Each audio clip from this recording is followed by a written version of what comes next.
وخاتم النبيين سيدنا وشفيعنا وحبيبنا ومولانا محمد وعلى آله وأصحابه أجمعين. أما بعد، فأعوذ بالله من الشيطان الرجيم. بسم الله الرحمن الرحيم. وأنزلنا من السماء ماء بقدر فأسكناه في الأرض وإنا على ذهاب به لقادرون. صدق اللہ مولانا العظیم. حاضرین محفل اور معزز خواتین، السلام علیکم ورحمۃ اللہ وبرکاتہ.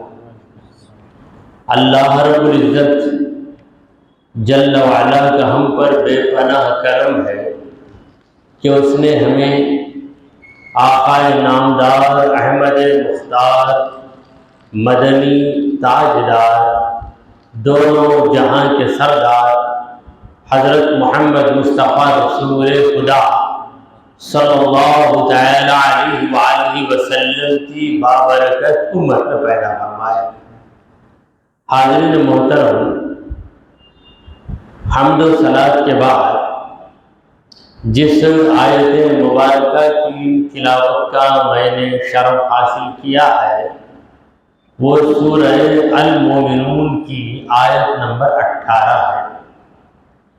رب العالمین ارشاد فرما رہا ہے وَأَنزَلْنَا مِنَ السَّمَاءِ مَاءً، ہم نے نازل کیا آسمان سے پانی کو، بقدر یک مقررہ مقدار پر، فَأَسْكَنَّاهُ فِي الْأَرْضِ، اس پانی کو ہم نے زمین میں ٹھہرایا. وَإِنَّا عَلَىٰ ذَهَابٍ بِهِ لَقَادِرُونَ، اور یقیناً ہم اس پانی کو غائب کرنے پر قدرت رکھتے ہیں. یہ اس آیت کے لفظوں کا ترجمہ ہے. پروردگار عالم نے اس آیت کریمہ میں ایک عظیم نعمت کا ذکر کیا ہے، اور وہ عظیم نعمت ہے پانی. اگر پانی نہ ملے تو آدمی پانی ہو جاتا ہے. پانی کو بیسک نیڈ کہا جاتا ہے. ایک بنیادی ضرورت ہے پانی. انسان کتنی بھی کوشش کر لے اور کتنا بھی چالاک ہو جائے، اپنی طرف سے پانی پیدا نہیں کر سکتا. پانی تو رب عطا کرتا ہے. پانی پی رہے ہو دن رات، یہ جو پانی تم کو فراہم کیا ہے رب العالمین، اس کو تم کہاں یاد کرتے ہو؟ وَأَنزَلْنَا مِنَ السَّمَاءِ مَاءً، آسمان سے ہم نے پانی کو نازل کر دیا. دیکھو، بارش ہوتی ہے آسمان سے، پانی برستا ہے. برسانے والا کون ہے؟ پروردگار نے کہا ہم ہی برسانے والے ہیں. کیا تم برساؤ گے؟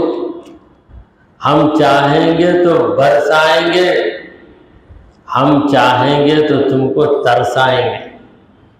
پانی نہ دیں گے تو تم ترس کر مر جاؤ گے. برسا کر تمہیں سیراب کرنا بھی ہمیں آتا ہے، ترسا کر تمہیں تڑپانا بھی ہمیں آتا ہے. بے قدر کا معنی ہے حد، لمٹ. ایک حد تک ہم پانی کو اتارتے ہیں. حد سے زیادہ پانی اتر جائے تب بھی تمہارے لیے مصیبت ہے. بارش کچھ دیر ہوئی، باغات سیراب ہو گئے، تالابوں میں پانی بھر گیا، ڈیم میں پانی بھر گئے، بند ڈیم پانی بھر گئے، سب خوش ہو گئے۔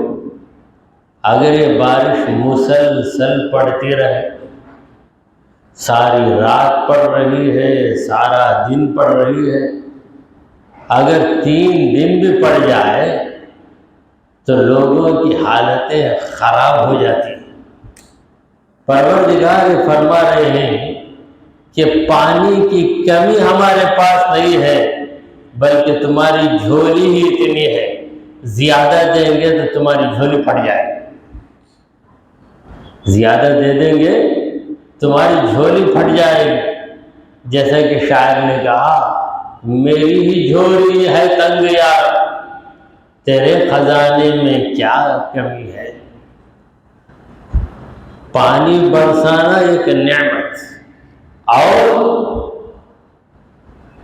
مطلوبہ مقدار میں، ریکوائرڈ لمٹ، جو مطلوبہ مقدار ہے اس میں برسانا، یہ دوسری نعمت ہے۔ دیکھیں، اگر کوئی آپ کو کھلا رہا ہے تو یہ اس کی مہربانی ہے۔ کوئی آپ کے گھر لے گیا، آپ کو کھلا رہا ہے، مہربانی ہے، مگر لمٹ سے زیادہ کھلا رہا ہے تو پریشانی ہے۔ کوئی شخص 3 روٹیاں کھا سکتا ہے، اسے 3 کے بجائے 10 روٹیاں کھانے پہ مجبور کیا جائے تو کہے گا کہ ایسا کھلانے سے کھلائے بغیر ہی رہتا تھا۔ ہاتھ میں بندوق رکھ لیا، کہا کہ 10 روٹیاں بھی کھانا، نہیں کھایا تو میں تجھے فائر کر دوں گا، پریشان۔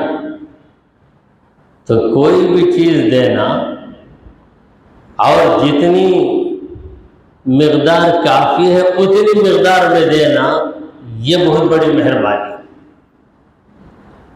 یہ لطیفہ یاد آیا کہ یہ مولانا کو کوئی اپنے گھر مہمان بنایا۔ اب وہ مولانا کھا رہے ہیں، کھاتے ختم ہوتا ہے تو کھانا رکھ دیتے۔ ارے پھر کسی بھی طرح تکلیف برداشت کر کے کھا لیتے، کھا کر ختم ہونے کے پہلے پھر کھانا رکھ دیتے۔ ارے کھائیے مولانا، کتنا کھائیں گے؟ آخر وہ ان کے ذہن میں بات آئی کہ اب اس کے ساتھ ہم کتنی دیر کھیلیں گے؟ بولے میں ہرگز نہیں کھا سکتا بھائی، اتنا کھانا بیکار جاتا ہے نا۔ بھائی تم رکھ دیے رکابی میں کیا کروں؟ پلیٹ پہ تم رکھ دیے، نہیں بیکار جاتا ہے۔ مولوی صاحب پلیٹ صاف کر کے کھانا سنت ہے مولوی صاحب، وہ چھوڑ دیے تو کیسا؟ مولوی صاحب بولے ٹھیک ہے بات، سنت بڑھ کر ہے فرض بڑھ کر ہے؟ یہ بتا، فرض ہی بڑھ کر ہے۔ رکابی صاف کر کے کھانا سنت، جان بچانا کیا ہے؟ فرض ہے۔ ابھی میں کھاؤں گا تو میں بچوں گا، میں مر جاؤں گا۔ تو پروردگار عالم کی مہربانی دیکھیے کہ انسانوں کو پانی کی ضرورت ہے، مولا تعالیٰ پانی برساتا ہے، مگر اتنا برساتا ہے کہ ایک حد تک برسا کے بارش کو روک لیتا ہے۔ اگر وہ نہ روکے تو بارش کا آنا اس کی نعمت ہے، بارش کا رک جانا وہ بھی اس کی نعمت ہے۔ فَأَسْكَنَّاهُ فِي الْأَرْضِ، ہم نے اس پانی کو زمین میں ٹھہرا ہے۔ پانی کو زمین جذب کر لیتی ہے، جس قدر جذب کرتی ہے اسی قدر زرخیز ہو جاتی ہے۔ پانی کو زمین میں ٹھہرا دی، اگر زمین میں پانی کو جذب کرنے کی طاقت نہ ہو، پانی کو زمین جذب کر لیتی ہے، اگر یہ طاقت زمین میں نہ ہو تو آپ کو ہر جگہ پانی ہی پانی نظر آئے گا۔ بارش پڑے گی، پانی جوں کا تو رہے گا، زمین جذب ہی نہیں کرے گی۔ تو زمین کے اندر ہم نے ٹھہرایا پانی، تو بارش برسا کر پانی بھر گیا، جیسا کہ حوض ہم نے بھر دیا۔ کوئی کام ہم نے کر دیا، کر دینے کے بعد اس چیز کو غائب کرنا کیا یہ ہماری قدرت میں ہے؟ بھائی نہیں کرنا تھا ہو گیا، کیا ابھی نہیں کر سکتا، یہ ہم لوگ کہیں گے۔ پروردگار عالم ویسا مجبور نہیں ہے۔ پروردگار عالم فرما رہے ہیں وَإِنَّ عَلَىٰ ذَهَابٍ بِهِ، اس پانی کو لے جانے پر لَقَادِرٌ، یقیناً ہم قدرت رکھتے ہیں، یعنی ہر جگہ پانی ہے۔ یہ ایک لمحے میں خدا پوری دنیا کے پانی کو غائب کرنا چاہے تو غائب کر دے۔ نہ سمندر میں پانی رہے گا، نہ ندی میں پانی رہے گا، نہ تالاب میں پانی رہے گا، نہ حوض میں پانی رہے گا، نہ کسی ٹینکی میں پانی رہے گا، کہیں بھی پانی نہیں رہے گا۔ یہاں تک کہ تمہاری آنکھیں جو دیکھ رہی ہیں، آنکھوں میں پانی ہے اسی لیے دیکھ رہی ہے، اگر آنکھوں سے رب پانی کو غائب کر دے تو آپ کی آنکھیں دیکھ نہیں سکتی۔ قُلْ أَرَأَيْتُمْ، اے مصطفیٰ آپ کہیے، قرآن مجید کے سورہ ملک میں پروردگار عالم فرما رہا ہے کہ اگر فَمَنْ يَأْتِيكُمْ بِمَاءٍ مَّعِينٍ، اگر میرا رب اس پانی کو غائب کر دے تو پھر کون ہے جو اس پانی کو لے آئے جو تمہاری آنکھوں میں ہے؟ نہیں لا سکتا کوئی۔ تو پانی کو اللہ تعالیٰ اتارتا ہے نعمت، پھر ایک مقدار بھر اتار کے روک لیتا ہے، یہ دوسری نعمت۔ زمین میں ٹھہرائے رکھتا ہے، یہ تیسری نعمت۔ اور اگر وہ چاہے تو پانی کو غائب کر دے، یہ بھی اس کے لیے ممکن ہے۔ بعض کام ہم کر دیتے ہیں، کر دینے کے بعد اگر ہم سے کہا جاتا ہے کہ اس کو واپس کرو، ہم کہیں گے نہیں ہو سکتا، تیر برسانا نہیں تھا، برس گیا تو اب کیا کر سکتے، کچھ بھی نہیں کر سکتے۔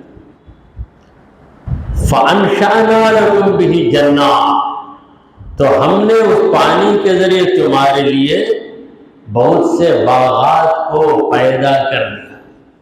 یہ جو باغ تمہیں نظر آ رہا ہے جس میں طرح طرح کے پھل ہیں، یہ باغات کس چیز کا کرشمہ ہے؟ یہ پانی ہی کا کرشمہ ہے۔ اگر پانی نہیں ملتا باغوں کو تو یہ باغ لہلہاتے ہوئے تمہیں نظر نہیں آتے، باغوں کے اندر طرح طرح کے پھل تمہیں نظر نہیں آتے۔ فَأَنشَأْنَا لَكُمْ، اے لوگوں تمہارے لیے ہم نے پیدا کیا جتنے بھی درختوں کے پھل ہیں، سب انسانوں کے لیے۔ انسان ان پھلوں کو کھاتا ہے، مزہ لے لے کر کھاتا ہے، مگر جو وفادار بندہ ہے پھل کھاتے ہوئے اس رب کو یاد کرتا ہے جس نے اس پھل کو پیدا کیا۔ اگر اللہ موز کو پیدا ہی نہیں کرتا تو ہم موز کہاں سے کھاتے؟ آم کو پیدا ہی نہیں کرتا تو آم ہم کہاں سے کھاتے؟ انگور کو پیدا ہی نہیں کرتا تو انگور ہم کہاں سے کھاتے؟ کتنے پھلوں کے نام ہم لیں گے؟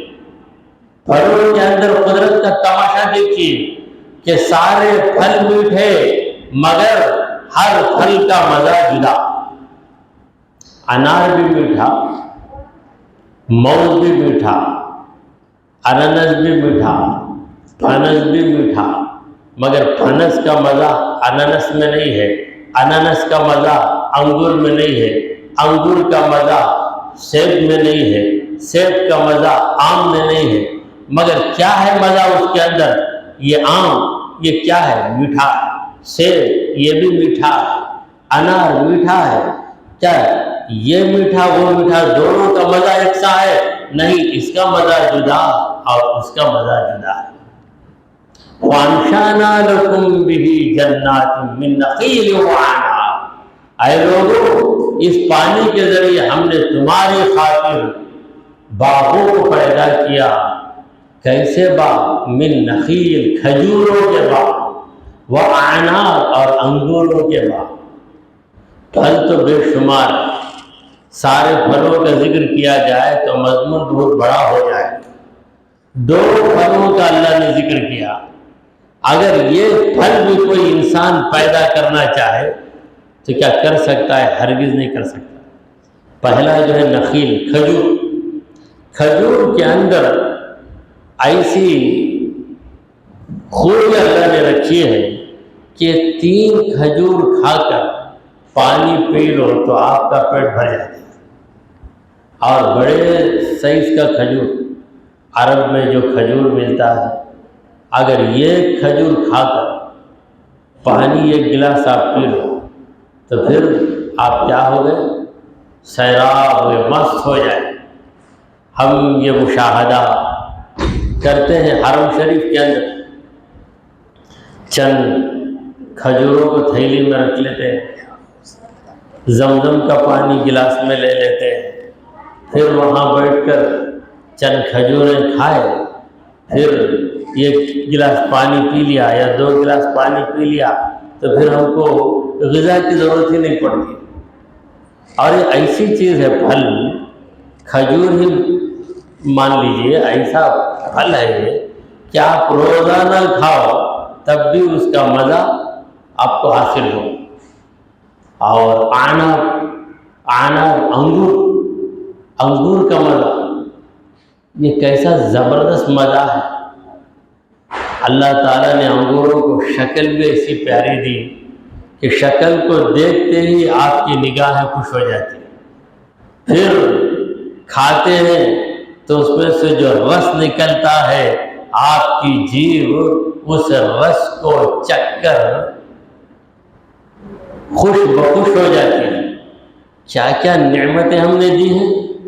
لَكُمْ فِيهَا فَوَاكِهُ كَثِيرَةٌ، اے لوگوں ان باغوں کے اندر تمہارے لیے بہت سے میوے، 2 میووں کا ذکر ہم نے کر دیا، کھجور اور انگور، اس کے علاوہ کتنے میوے ہیں۔ تم اگر ایک لسٹ تیار کر دو گے تو تمہاری لمبی چوڑی فہرست ہو جائے گی، مگر تمام پھلوں کا تم ذکر نہیں کر سکو گے، کیونکہ کون سا پھل کہاں ملتا ہے یہ ساری علم، یہ جانکاری کسے حاصل ہے۔ وَمِنْهَا تَأْكُلُونَ، اور تم ان پھلوں کو کھاتے ہو۔ کیا کھلانے والے کو تم نے کبھی یاد کیا؟ اگر تمہارا رب ان پھلوں کو پیدا ہی نہیں کرتا تو تم یہ پھل کھا ہی نہیں سکتے تھے۔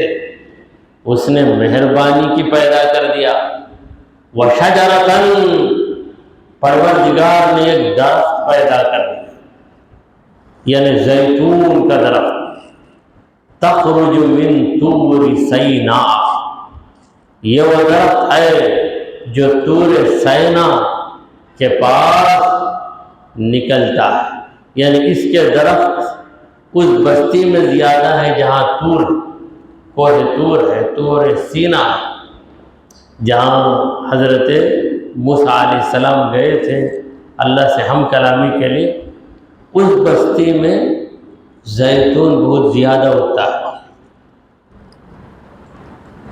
پروردگار نے کہا کہ اس بستی میں ہم نے زیتون کو پیدا کیا، پھر وہاں سے زیتون کے بیج کو لے کر دوسری زمین میں لوگ جا کر بوئے تو وہاں زیتون کا پھل نکلا، مگر سب سے پہلے اللہ نے طور سینا کی زمین میں زیتون کو پیدا کیا۔ زیتون جسے انگریزی میں اولیو کہتے ہیں، اولیو آئل، زیتون کا تیل۔ تنبت بالدہن، یہ تیل لے کر ہی اگتا ہے، اس کے اندر ہی تیل ہوتا ہے، چکنائی ہوتی ہے۔ وَالصِّبْغٍ لِلْآكِلِينَ، کھانے والوں کے لیے بہترین سالن بھی۔ بس روٹی رکھ لو، زیتون رکھ لو، زیتون کا تیل رکھ لو، تیل میں ڈبو کر روٹی کھا لو تو تمہارے جسم کے اندر چکنائی آ جائے، توانائی آ جائے، ایسی قوت آ جائے گی کہ کمزوری نکل جائے گی۔ یہ ہماری قدرت کا کرشمہ ہے۔ وَإِنَّ لَكُمْ فِي الْأَنْعَامِ لَعِبْرَةً، یقیناً تمہارے لیے اے لوگوں چوپایوں کے اندر بھی بڑا سبق ہے۔ غور کرو، چوپایا یعنی بکری، گائے، اونٹنی، ان سب کا دودھ پیتے ہیں، بھینس کا دودھ بھی پیتے ہیں۔ نسقیکم مما فی بطونہا، ان جانوروں کے پیٹ میں جو ہے وہ ہم تم کو پلواتے ہیں، ایسا انتظام کرتے ہیں۔ ایک جانور کے پیٹ میں کیا ہے؟ رگیں ہیں، خون ہے، گوبر ہے، اتنی نجاستیں ہیں، ان تمام نجاستوں کے بیچوں بیچ صاف و شفاف سفید دودھ ہم نکالتے ہیں، جس کا مزہ بھی جدا، جس کی خوشبو بھی جدا، اور جس کا رنگ بھی جدا۔ مگر ذبح کر کے جانور کو دیکھو تو اندر کیا ملے گا آپ کو؟ آپ کو آنتیں ملیں گی، اوجھڑی ملے گی، خون ملے گا، گوبر ملے گا، بدبو ہی بدبو رہے گی۔ لیکن اس بدبو والے پیٹ کے اندر سے پروردگار عالم ایسی حفاظت کرتا ہے، ایسی حفاظت کرتا ہے کہ پاکیزہ دودھ نکلتا ہے جسے تم پیتے ہو۔ دیکھیے، جانور دودھ دیتا ہے، یعنی مادہ جانور دودھ دیتا ہے، مگر وہ دودھ تمہاری غذا بن گئی۔ یہ خدا کا کرم دیکھیے۔ وَلَكُمْ فِيهَا مَنَافِعُ كَثِيرَةٌ، اور تمہارے لیے ان جانوروں کے اندر منافع کثیرۃ، بہت سے فائدے۔ کتنے فائدے ان جانوروں سے؟ جانوروں کو تم ذبح کر کے کھاتے ہو، ان کے چمڑے سے طرح طرح کی چیزیں بنا لیتے ہو، اور ان کی جو رگیں ہیں، پٹھے ہیں، ان سے بھی کئی چیزیں تیار کر لیتے ہو۔ وَمِنْهَا تَأْكُلُونَ، ان جانوروں کو تم کھا لیتے ہو۔ اللہ نے یہ جانور تمہارے لیے حلال کر دیے، تمہاری غذا بنا دیا اللہ نے۔ ذرا غور کرو، وہ بھی جان والی چیز ہے، تم بھی جان والی چیز ہو، مگر اللہ نے تم کو کھانے والے بنا دیا، اور اس جانور کو اللہ نے تمہاری غذا بنا دیا۔ کبھی تم نے غور کیا ہماری قدرت کے کتنے کرشمے نظر آ رہے ہیں، مگر اے غافلو، اے نادانو، تم غور و فکر نہیں کرتے۔ وَعَلَيْهَا وَعَلَى الْفُلْكِ تُحْمَلُونَ، ان جانوروں پر تم کو سوار کیا جاتا ہے۔ وَعَلَى الْفُلْكِ، اور کشتیوں کے اوپر بھی تُحْمَلُونَ، تم کو چڑھایا جاتا ہے۔ تم ان جانوروں پہ بیٹھ کے سواری کرتے ہو، کہاں سے کہاں پہنچ جاتے ہو۔ تو اس زمانے میں تو جانوروں پہ سواری کم ہو گئی ہے، مگر جب پیٹرول ختم ہو جائے گا تب ان جانوروں کے سوا ہمارا کوئی وسیلہ نہیں رہے گا۔ بے شک یہ پرماننٹ سواری ہے جسے پیٹرول کی ضرورت نہیں ہے۔ اور پھر کہیں کہیں یہ جو ہم کار چلاتے ہیں، گاڑی چلاتے ہیں، کہیں کہیں خطرہ ہوتا ہے تو ایک گاڑی وہ خطرہ نہیں بتاتی، ہم جاتے ہیں نادانی میں گر جاتے ہیں، مگر گھوڑا یا اونٹ اگر کہیں گڑا ہو تو گھوڑا رک جاتا ہے، گھوڑا رک کے چلاتا ہے، اپنے سوار کو بتاتا ہے کہ اس سے آگے جانے میں تجھے خطرہ ہے۔ تو یہ ساری خوبیاں کیسے آ گئی؟ کس نے پیدا کی ہے ان خوبیوں کو؟ رب نے پیدا کیا ہے، مگر تم کبھی غور و فکر نہیں کرتے۔ وَعَلَى الْفُلْكِ تُحْمَلُونَ، کشتیوں پہ تم سوار کیے جاتے ہو، کشتیوں پہ بیٹھ کر تم یہ ملک سے دوسرے ملک کو چلے جاتے ہو۔ آج ہوائی جہاز کا زمانہ ہے، بسوں کا زمانہ ہے، اس کے باوجود کشتیوں کا زمانہ بھی ہے۔ کیا ہاربر نہیں ہے جسے ہم اردو میں بندرگاہ کہتے ہیں، بندرگاہ، ہاربر۔ کشتیوں میں بہت سارے سامان رکھ دیا جاتا ہے اور کشتیاں لے کے جاتی ہیں۔ کبھی کشتی کے اندر ہم جا کر دیکھیں، ایسے محسوس ہوتا ہے کہ ہم ایک چھوٹی سی بستی کے اندر آ گئے، جہاں پر دکانیں بھی ہیں، جہاں پر کمرے بھی ہیں، جہاں پکوان بھی ہو رہا ہے، ضیافتیں بھی چل رہی ہیں، خرید و فروخت بھی ہو رہا ہے، اور پھر یہ کشتی کئی لوگوں کو لے کر یہ کنارے سے دوسرے کنارے تک چلی جاتی ہے۔ یہ کشتی جو قدرت کا کیسا کرشمہ ہے۔ تو جانوروں پہ سوال کیا جاتا ہے، یہ جانور مضبوط ہے، اس کے باوجود انسان کے تابع ہو جاتا ہے۔ انسان گھوڑے پہ بیٹھ کے گھوڑے کو دوڑاتا ہے تو انسان کے اشارے پہ گھوڑا دوڑتا ہے۔ اگر گھوڑا ضد میں آ جائے تو پھر انسان رہے گا چٹنی بن جائے گی۔ لڑکا کے 2-3 بار اپنے پیر چپکایا تو آدمی کی حالت کیا ہوگی؟ ایسا نہیں ہوتا، مگر یہ گھوڑا جہاں جہاں آدمی اس کو گھماتا ہے وہاں گھومتا ہے، سیدھے چلاتا ہے تو سیدھے جاتا ہے۔ ہاتھی انسان کے کنٹرول میں آ جاتا ہے، چڑھ جاتا ہے آدمی ہاتھی پر، پھر اسے جیسے اشارے کرتا ہے ہاتھی چلنے لگتا ہے۔ تو جانوروں کو تمہارے تابع کس نے کیا؟ یقیناً رب نے کیا، لہذا ہمیشہ رب کی نعمتوں کو محسوس کرتے رہو، اس کی قدرت کے ان تماشوں کو دیکھتے رہو اور اس کی کبریائی بیان کرتے رہو۔ اب اس کے بعد سورہ المومنون کا پہلا رکوع ختم ہو گیا ہے۔ اب ہم احادیث رسول کی طرف متوجہ ہو جائیں گے، کیونکہ ہماری اس نشست میں تفسیر قرآن ہے، تو تفسیر قرآن کے بعد درس حدیث بھی۔ اب جو حدیث میں آپ کے سامنے عرض کرنے جا رہا ہوں، اس حدیث کو امام مسلم نے نقل کیا ہے۔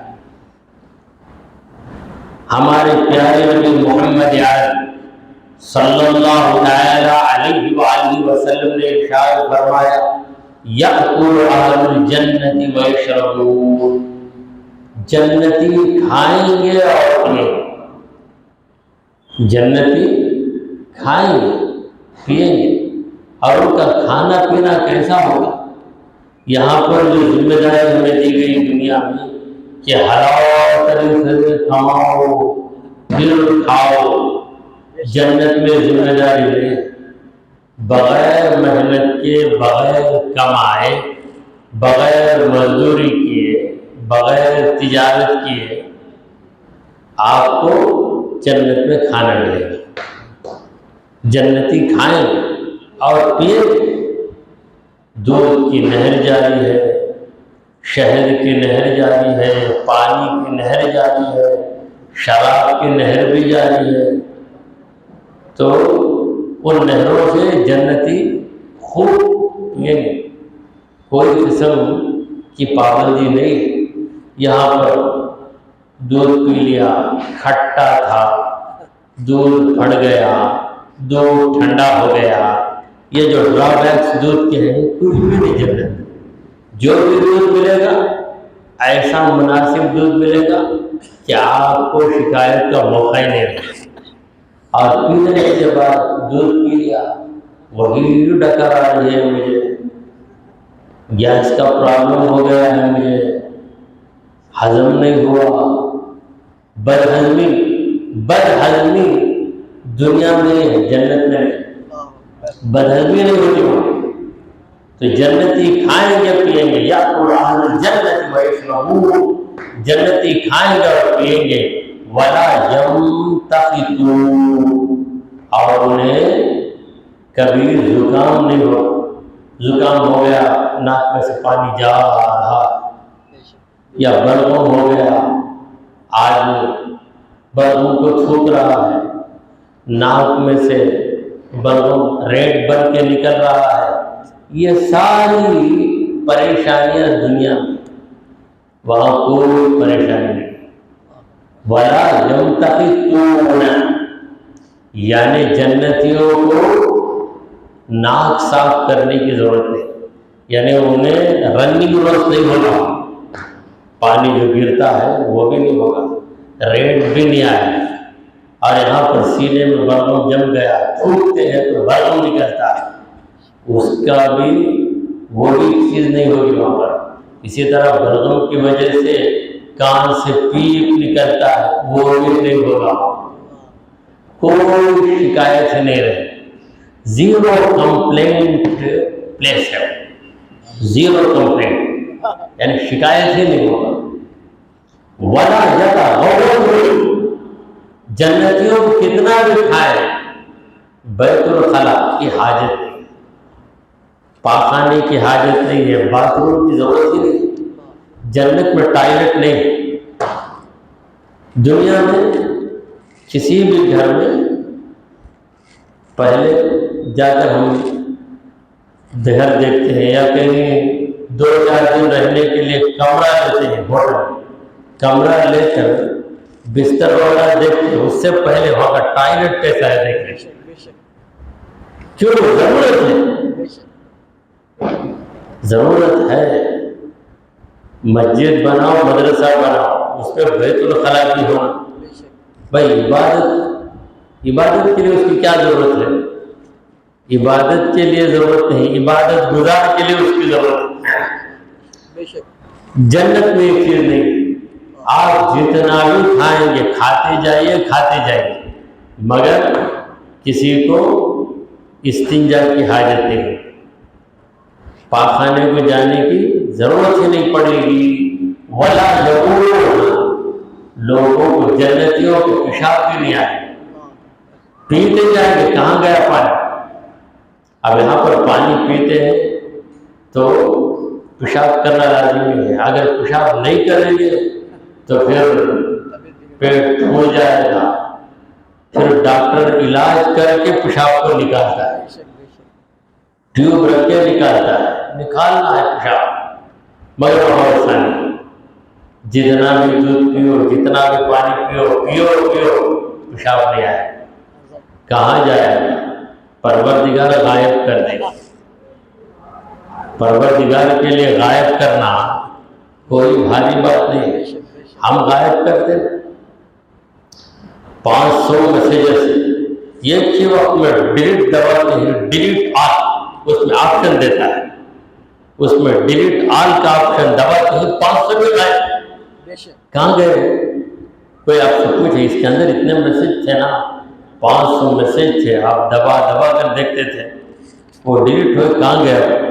باہر بھی نکلے نہیں، اندر تھے، باہر بھی نکلے نہیں، غائب بھی ہو گئے۔ تو یہ ہماری ادنا طاقت ہے، پروردگار کی طاقت تو اعلیٰ ہے۔ تو جنتی گھساتا جائے مگر غذا خود بخود ہضم ہو جائے۔ ولا یقولون، یہ لوگ نہ پاخانہ کریں گے نہ پیشاب کریں گے، وہاں پر باتھ روم کی ضرورت نہیں، آج کل اسے ریسٹ روم کہتے ہیں، ریسٹ روم، زمانہ بدلتا جاتا ہے، گزرتا جاتا ہے تو نام بھی نئے نئے ہوتے ہیں۔ ایک دور میں اسے کیا کہتے تھے لوگ؟ استنجا خانہ، بیت الخلا، ٹوائلٹ کہتے تھے، پھر آج اسے ریسٹ روم، کیوں ہے؟ خالی وہاں جاؤ تو بیٹھے تو ریسٹ میں کھاؤ، ذرافت بڑھ کے 10 منٹ ریسٹ لے پایا، اسے نام اس کا ریسٹ روم رکھ دیے۔ طعامہم ذالک جشا، ان کا کھانا جو ہضم ہوگا بس ایک ڈکار آئے گی پورا ہضم ہو جائے، کتنا بھی ہیوی کھانا کھاؤ، کتنا بھی بھاری کھانا کھاؤ، گوشت کھائیں گے جنت، وَلَحْمِ طَيْرٍ مِّمَّا يَشْتَهُونَ، ان کا پسندیدہ گوشت رہے گا پرندوں کا گوشت، بھنا ہوا ہے، کھائیں گے گوشت، کھانے کے بعد بدہضمی نہیں ہوگی ان کو، اور یہ ڈکار آئے کہ سب ختم ہو جائے گا۔ کریح المسک، اس ڈکار کے اندر بھی ایک خوشبو ہے۔ کیسی خوشبو ہے؟ ڈکار لیتے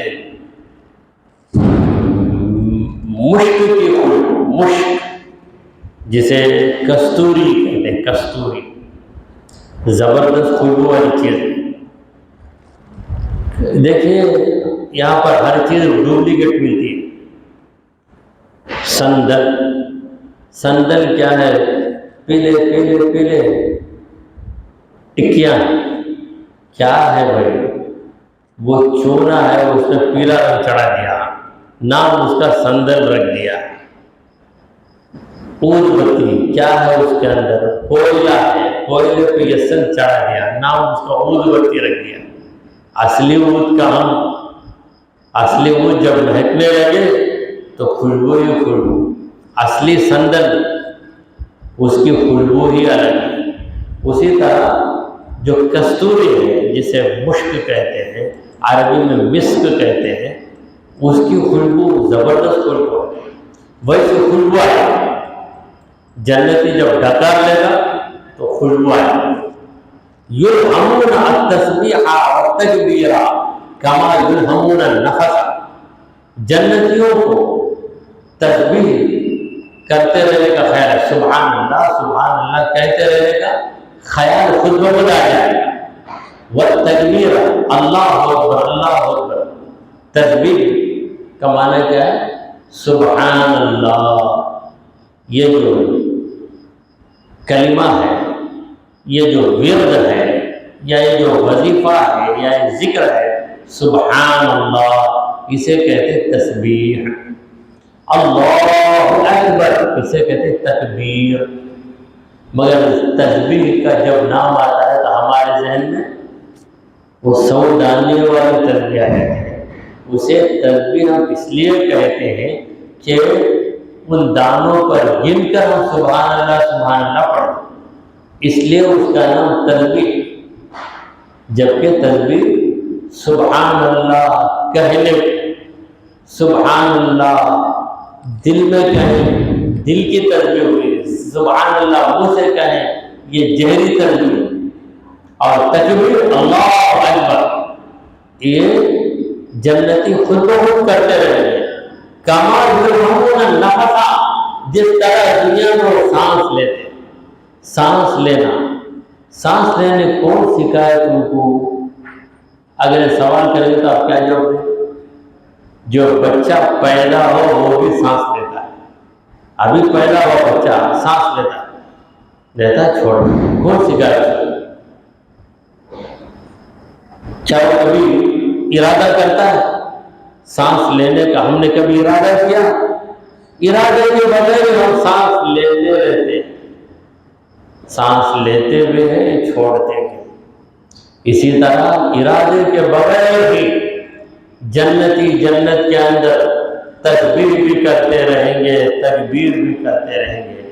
دنیا میں جس طرح ہمارے لیے سانس لینا ہے، بالکل اسی طرح جنتیوں کو جنت کے اندر تسبیح و تکبیر، یعنی سبحان اللہ، اللہ اکبر، یہ ورد جاری رہے گا، بس یہی وظیفہ۔ بس تمہاری یاد ہے تم ہو، تمہارے ماں سوا کیا ہے۔ جنت دنیا میں بھی اگر جنت کی بہار حاصل کرنا ہے تو رب یہ ہو جائے، یہاں بھی وہ کیفیت آ جائے، تمہاری یاد ہے تم ہو، تمہارے ماں سوا کیا ہے، یہاں کیا ہے، وہاں کیا ہے، زمین کیا ہے، سما کیا ہے۔ بس یہ کیفیت آ گئی تو آدمی مطمئن ہو جاتا ہے، اے پروردگار تو مجھ سے راضی ہے، تو مجھے کیا غم ہے، مجھے کیا کمی ہے، سب کچھ لٹ جائے مجھے گوارا ہے، مگر تو مجھ سے راضی رہے۔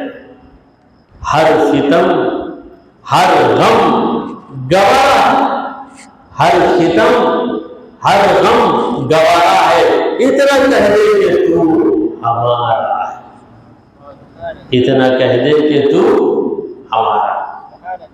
چلیے اور حدیث آپ کے سامنے ہم عرض کر دیتے ہیں۔ اربع حق علی اللہ الا یدخلهم الجنۃ ولا یذیقهم نعیمها، چار عالم ایسے ہیں کہ اللہ پر لازم ہے کہ ان کو جنت میں داخل نہ کرے اور انہیں جنت کی نعمتیں ہرگز نہ چکھائے۔ چار آدمی جنت میں بھی نہیں جائیں گے، جنت کی کسی بھی نعمت کو چکھیں گے بھی نہیں۔ اللہ تعالیٰ نے یہ حتمی فیصلہ کر دیا۔ پہلا آدمی کون ہے؟ مدمن الخمر، مسلسل شراب پینے والا، پیوٹ شراب، اتنی زبردست وعید آئی، اس کے باوجود کئی مسلمان شراب پیتے ہیں۔ وآکل الربا، سود خور، سود کھانے والا، کسی کو قرض دے کر فائدہ لینے والا۔ تیسرا آدمی کون ہے؟ چار بجا۔ پہلا آدمی شراب پینے والا، لگاتار شراب پینے والا، مدمن الخمر۔ دوسرا آدمی آکل الربا، سود خور، سود کھانے والا۔ تیسرا آکل مال الیتیم بغیر حق، ناحق یتیم کا مال کھانے والا۔ یتیم باپ کا سایہ نہیں ہے، اس کے مال کی حفاظت کرنا اور اس کے مال کو اس کی ضرورتوں پہ خرچ کرنا۔ اگر کوئی غریب انسان یتیم کی کفالت میں لگ گیا اور اس کفالت کی وجہ سے وہ کچھ کما نہیں سکتا، تو ایسی صورت میں اپنی مزدوری سمجھ کر ضرورت بھر یتیم کے مال میں کھا لے تو کھا سکتا ہے، مگر اللہ نے دیا ہے تو یتیم کے مال کو ہرگز ہاتھ نہ لگا، کیونکہ یتیم بے سہارا ہے۔ سب سے بڑا سہارا ایک بچے کو باپ کا سہارا، ماں کی شفقت ہے، باپ کا سہارا ہے۔ اگر باپ نہ ہو تو بچہ کس سے فرمائش کرے گا؟ باپ سے بے تکلف ہو کے فرمائش کر دے، ابا مجھے یہ مٹھائی ہونا ہے، یہ کھلونا ہونا، مجھے یہ کپڑا ہونا، تڑپتا باپ کسی بھی طرح کوشش کر کے بیٹے کی خواہش پوری کرتا۔ کسی کو باپ نہیں، وہ بچہ کیا کرے؟ اس کا مال اگر کوئی کھا رہا ہے تو کتنا بڑا ظالم ہے۔ آکل مال یتیم بغیر حق، ناحق یتیم کا مال کھانے والا۔ تین آدمی ہو گئے۔ چوتھا آدمی کون ہے؟ والعاق لوالدیہ، اپنے ماں باپ کا نافرمان، ماں باپ کی فرما برداری کرو، یہاں تک کہ وہ شریعت کے خلاف حکم نہ دیں۔ اگر شریعت کے خلاف حکم دیتے ہیں تب ماں باپ کی بات ماننے کی بالکل ضرورت نہیں۔ جہاں تک مباح چیزوں کا معاملہ، یعنی ایسی چیزیں جنہیں ہم کر بھی سکتے نہیں بھی کر سکتے۔ بھائی آپ نے چاہا کہ بھنڈی کا سالن پکا، آپ کیا بولتی بیٹا آج بھنڈی نہیں آلو پکایا تھا، بس باپ کے خواہش پہ آلو کا سالن پکا دو۔ ابا بولا آلو پکا بولو، میں دوسری طرح تو انہوں بولنے کچھ نہیں، بیوی کو بولتا ہے انہوں بولنے کچھ نہیں ہے، ان کے دل میں آتا ہے سو بھرتے رہ گیا، ہمیں ویسا آج چل لو تو نہیں ہوگا، بولا گیا کام سے گیا، چھوٹی سی بات میں پھسل گیا، گڑے میں گر گیا۔ اگر اتنا کر لیتا کہ باپ زندہ عمر رسیدہ سالن لینے جا رہا ہے، باپ نے پوچھا کیا لے رہا، جا رہا وہ ترکاری لے رہا، آج میں بھنڈی خرید کے رکھ، بھنڈی رکھو بیٹا، بھنڈی کے بجائے ذرا شلگم لے لینا، شلگم اچھا ضرور بیوی کو بولا کیا لے ابا بولیے شلگم بچا ختم، نہیں کھایا اس دن بھنڈی نہیں کھایا تو مرے گا نہیں نا۔ اس کے بعد صبر کیا، شیطان حاوی ہو جاتا، شیطان حاوی ہوا تو کیا بولتا، چپ کیوں بیکار بڑبڑ کیا ڈالتے ہو کھانا، باپ کو بولتا ہے گیا ختم، دین بھی گیا، دنیا بھی گئی، برکت بھی گئی، نہ ہو سکا ہے، بلکہ اللہ تعالیٰ اس آدمی سے اتنا ناراض ہے کہ اسے میں جنت میں داخل نہیں کروں گا، پکی بات، ہرگز داخل نہیں کروں گا۔ تو کیوں؟ جب یہ بچہ تھا نادان تھا، باپ نے اس کے لیے کیا کیا ہے پوری دنیا جانتی ہے، رب تو بہتر جانتا ہے، دنیا بھی جانتی ہے، مگر یہ نادان نہیں جانتا۔ 2 سال کی عمر میں باپ نے اس کے ساتھ کیا شروع کیا، 3 سال کی عمر میں باپ نے اس کے ساتھ کیا شروع کیا، 4 سال کی عمر تھی اس کی تو باپ نے اس کے ساتھ کیا شروع کیا، اس کے لیے باپ کہاں کہاں دوڑا ہے، کہاں کہاں پسینہ بہایا، ایسے نہیں ہوا، باپ کی قدر نہیں ہوا۔ تو چلیے اسی پر اتفاق کرتے ہوئے دعا کیجیے کہ پروردگارا ہم نے جو کچھ کہا اور سنا اسے قبول فرمائے، اے اللہ ہمارے گناہوں کو معاف فرما، ہماری خطاؤں کو درگزر کر دے، اے رب العالمین ہم پر تیری رحمت نازل فرما، اے اللہ ہمیں اپنے ماں باپ کی بھرپور خدمت کرنے کی توفیق عطا فرما، اے رب قدم قدم پہ ہمیں ترقی اور کامیابی عطا فرما، ہمارا خاتمہ ایمان کی حالت فرما، وصلی اللہ تعالی علی سیدنا ومولانا محمد وعلی آلہ وصحبہ اجمعین۔